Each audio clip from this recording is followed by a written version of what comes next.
T, how are ye? Welcome back to the Candlelit Tales podcast, where we tell Irish mythology set to original music. My name is Serica. I am one half of the sibling storytelling duo that makes up Candlelit Tales, and in this episode we are continuing our saga on the Fianna, which started way back in episode 254. Today's story is the hunt of Slieve Gullion as told by my brother Aaron. If you'd like to listen to our reflections and chats and support the podcast, you can join our Candlelit crew by following the links in the description or show notes or bio, depending on where you're seeing this. But for now, hey Aaron, tell us a story. Barks rang out across Almoon. Grey hooves went running through the ground, and the sound of Fionn's own heartbeat began to pulse through his ears as he leapt into the chase, following Bran and Sciolon, his trusted hounds, in the chase of a grey fawn who ran swiftly left and right, down ducking in between the shadows of the great trees and out the other sides, leaping over rivers as the hounds came close behind, and Fionn followed close behind them. As they ran through streams and forests, up over mountains and through the valleys of Ireland, bog lands met flat lands, Fionn realised they were going north, further north than he had been for a while. And as they went further and further, he began to recognise the hill they were climbing. The hill of Slieve Gullion, with an ancient tomb at the top. A strange place for him to be brought to, as his heartbeat slowed down and he began to look around. The dogs looked at him. There was no sign of the grey fawn. He seemed to have been brought here by this little deer. A grey fawn, a certain strangeness lingered in the air as he began to stare up at Slieve Gullion, wondering now what it was that had brought him here. He smiled, wondering, was there some fairy magic on the wind? He'd enjoyed the hot pursuit, his heavy limbs now feeling well used and worn, but not exhausted. Still, he had carved his way through the landscape, and he was sure that if he met any difficulty at all out here, the Fianna would be able to follow him. He had not been too light in his leaping and his running. He knew the likes of Quilta and Diarmid be able to follow him with ease. But he wasn't out here just to simply wait for the Fianna to find him. He was on the hunt. He had been hunting a grey fawn, and he would find it still. He looked out over the landscape of Ireland, watching the blustering of clouds blown by winds buffeting them across the sky. To the west he saw dark clouds heavy with rain, a simple grey haze below them, filling the landscape with water below. And to the east a lighter shade of grey, dappling across the sky, that great orb of sunlight shining through in different ways of shafts of light that met him there too. And so he went east, towards the light, towards the bright, and Bran and Sciolon went off west, searching for this prey. They had lost their track. Surely he would find the grey fawn, whether it was otherworldly intentions to bring him here or not.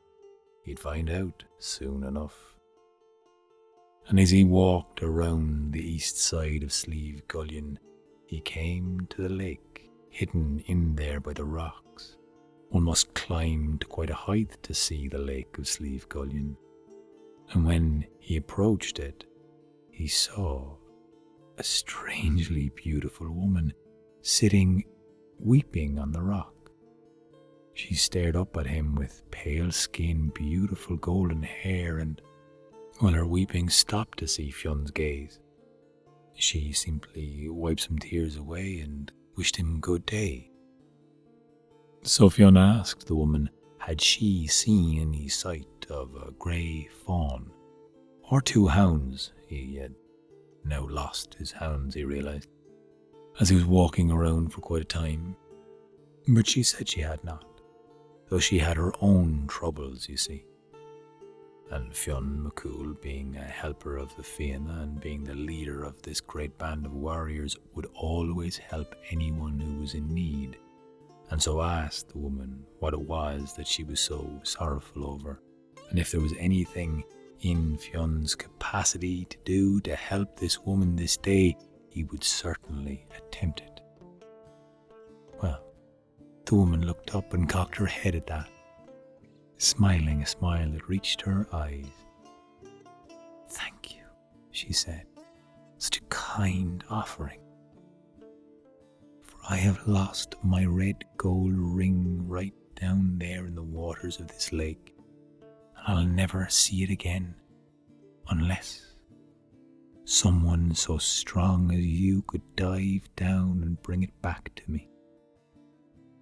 Well, Fionn was already taking off his shirt, and his boots, heavy with the mud, were discarded as he began to walk his way into the cold, icy water of the lake.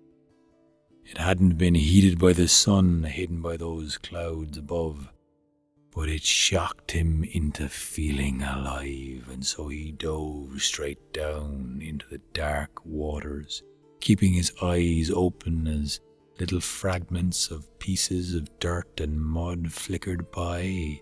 This water was not overly clear, and so he dove down till he felt the rock below. No sign of the ring, so he emerged once more to breathe and pool about, until he dove back down into the waters, kicking himself all the way around, clasping and grasping for something down below, but his hands seemed to catch on reeds, on mud and on rock, until he kicked himself back up to breathe once more. He kicked around and felt he was above maybe the centre of the lake, and there he plunged down, deep down into the water below, the coldness now eking into him, his head feeling fraught, but there, a glimmer of red gold shining bright in all of the darkness, in the grim grey dark below. He reached for it and pulled his hand, kicking himself up. He looked. Inside his hand he held the red gold ring. Though it was almost frozen in his hands, he kicked himself until he got to walking into the water, and out of the edge of the lake he handed the ring with cold hands to the woman, who outstretched her hand to receive it. Fionn looked down at his feet as he was walking out of the water and pulled himself onto the shore. He looked to the woman, but she was gone. And suddenly the weight of the world fell on his shoulders. Not only did he feel icy cold from the swim, he felt heavy, and every one of his limbs screamed at him. He dried himself off slowly, but no warmth came back into him. His body moved so slowly, his fingers and toes barely moved as he pulled his cloak around him and sat heavily down on the rock that this young lady had been sitting on top. He looked around confused and wondering, but now knowing for sure that something of the Fae was interacting with him this day. And it was no good thing, for he had not the energy to stand. He had not the strength to bring his body to go back to Almoon. And so when he saw Bran and Skjolon come around the corner after looping the whole mountain Out going westward, they came back towards him, and he put his arms out that were heavy and sore and called them to him.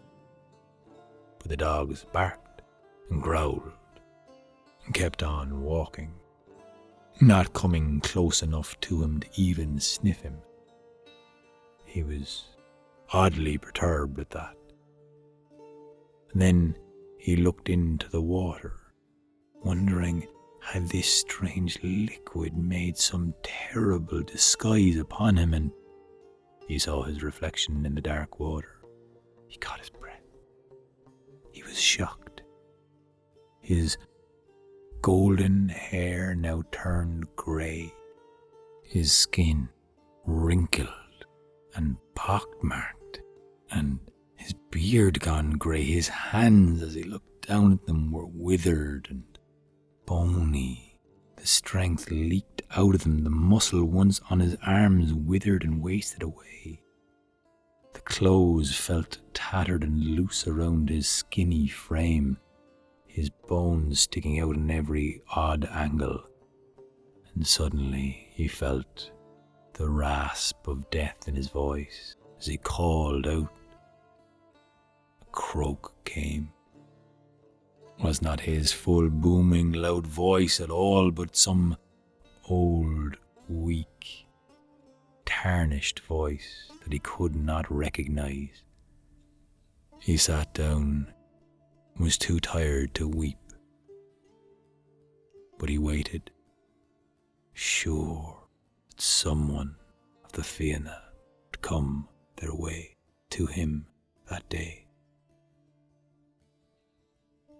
We don't know how long he waited, but the sun moved across the sky and the clouds blew and billowed, and it was grey and dark and light and bright in between. Fionn Mac Cumhaill sat there staring at the greyness, staring at the cold, staring into his empty feeling as if the end would come.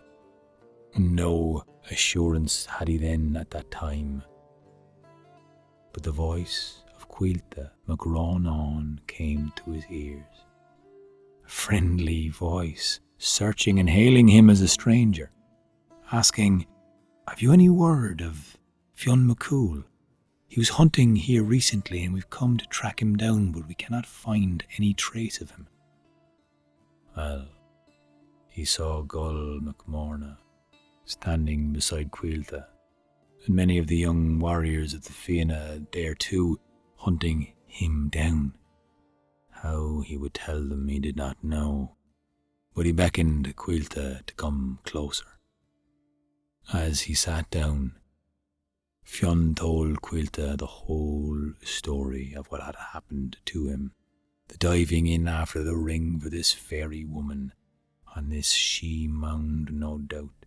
Who she was he had no idea, but his mind had slowed, and he felt ancient and old as the hills, and asked, or begged Caoilte to help him. When Gull Mac Morna heard this, he took out his sword, and he told all of those there that would listen to him that day that he would fight Fionn Mac Cumhaill, and he would take the leadership from him this day, and be the leader so they would all listen to him. Though most of them laughed and didn't take him seriously because Gull Mac Morna was clearly joking. No one in their right mind would listen to him, and certainly the rest of the Fianna wouldn't. And so they urged him to put away the sword and stop joking around. After all, they had to figure out what was going on with this fairy magic that had trapped Fionn Mac Cumhaill into this old man's body. Caoilte gave Gull a stern look. Gull laughed it off. I was only joking, as he sheathed his sword, Caoilte knowing full well the joke was oh so close to the truth that hid behind this man's desire for power, and to be rid of Fionn for once and for all. But not while Caoilte was there. And so he turned back to the old man who was Fionn with grey hair and that sunk down stare of death on his face. "Put your thumb in your mouth, Fionn," find out how to break this spell. As Quilta told him, it seemed like an obvious thing to do, but why hadn't he done it at all? Sure, he hadn't remembered anything. He barely knew what he was trying to do that day. But he put his thumb in his mouth. And there something came to him. The She of Coolin.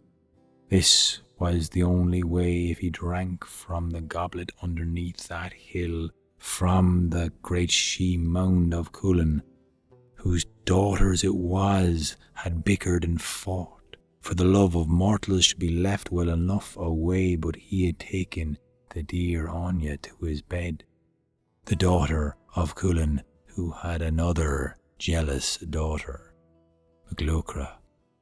But it was for the fact that Anya had a gesh, a promise never to sleep with anyone older than her, that she had done this to Fionn Mac Cumhaill, Maclucra, the bitter woman. She had cursed Fionn to be so old, so Anya, so now in love with Fionn Mac Cumhaill, could not sleep with him, could not be with him, for fear of breaking her gesh.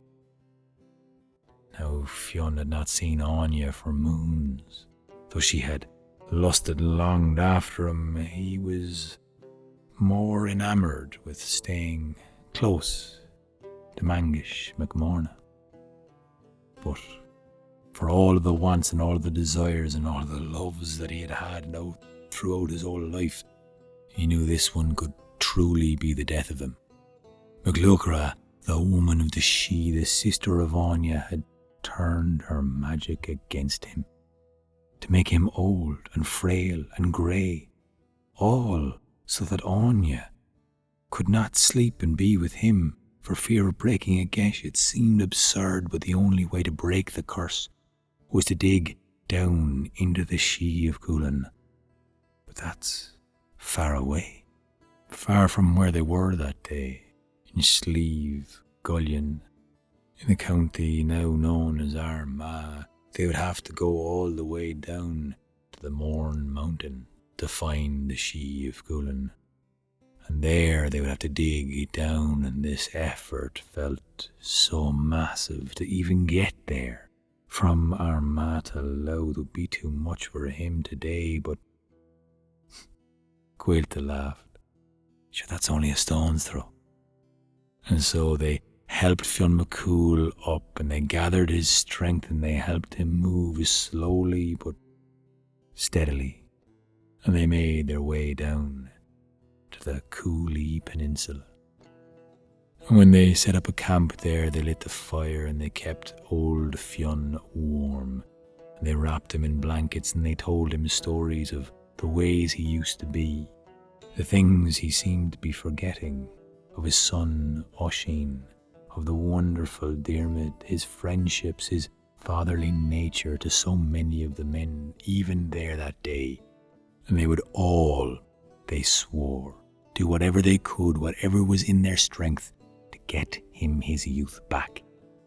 And so, as he had told them, the only way was to drink from a vessel from the She Mound of Coolin, and he was underground.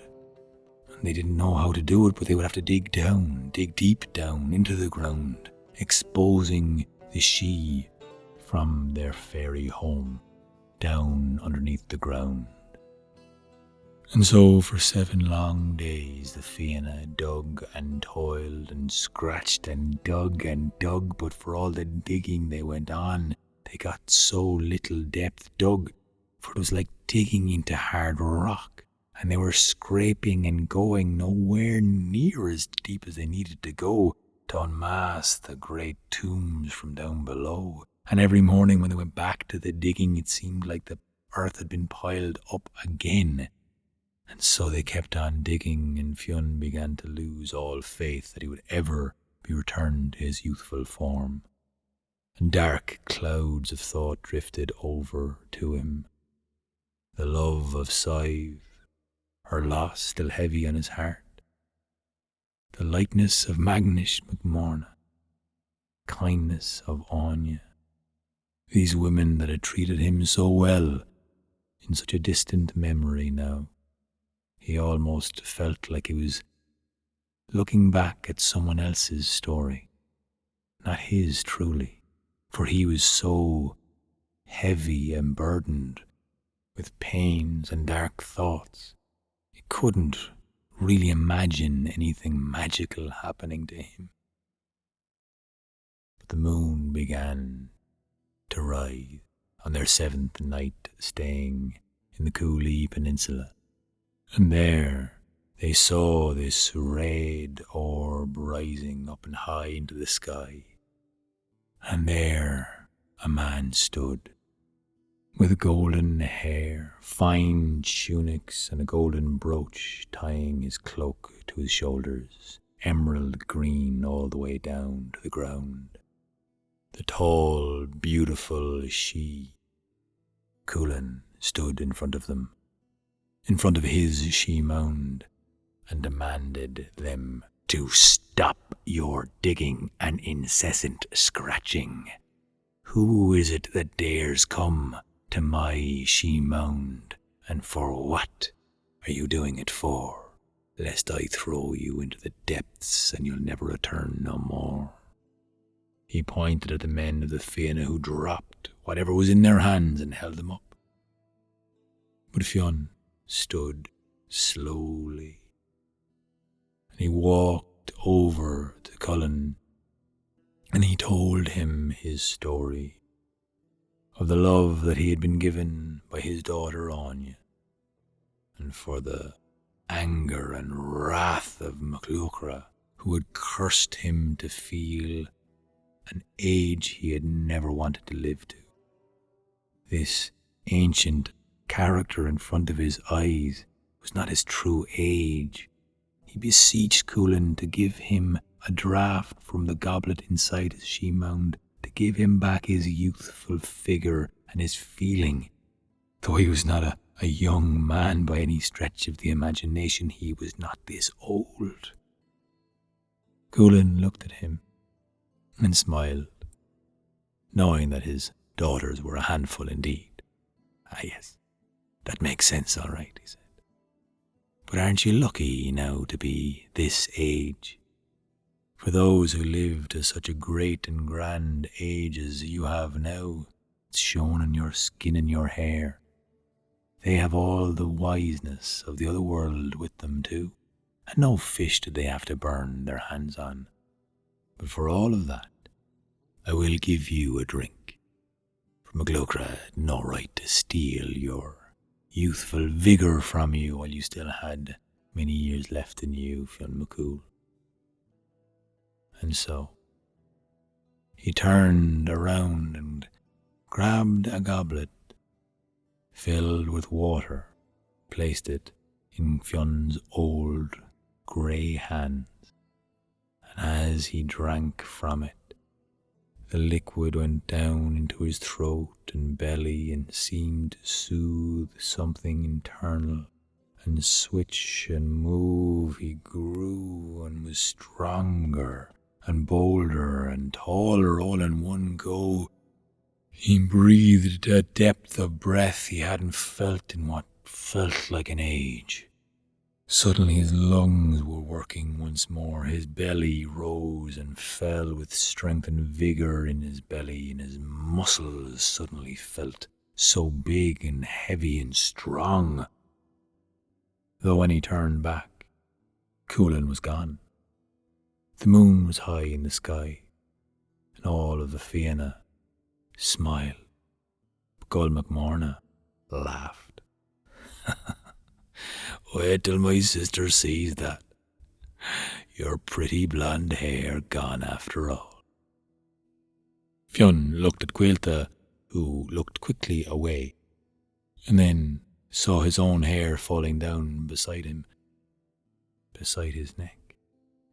Fionn grabbed a strand of his hair and pulled it out in front of his eyes, and he saw every single strain and hair was as grey as that grey fawn they had raced after that first day, all the way up the Slieve Gullion, and that great lake they had landed by, named from that day onwards as Loch Dora, or the lake of sorrow, for the Fianna were so filled of sorrow to see their master brought to old age ahead of his time.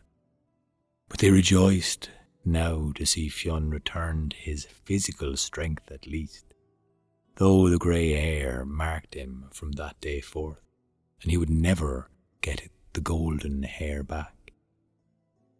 When they returned to Almuin, Fionn walked sheepishly towards Magnesh MacMorna, the woman he was doting after still, even after the love of Anya in the She Mounds.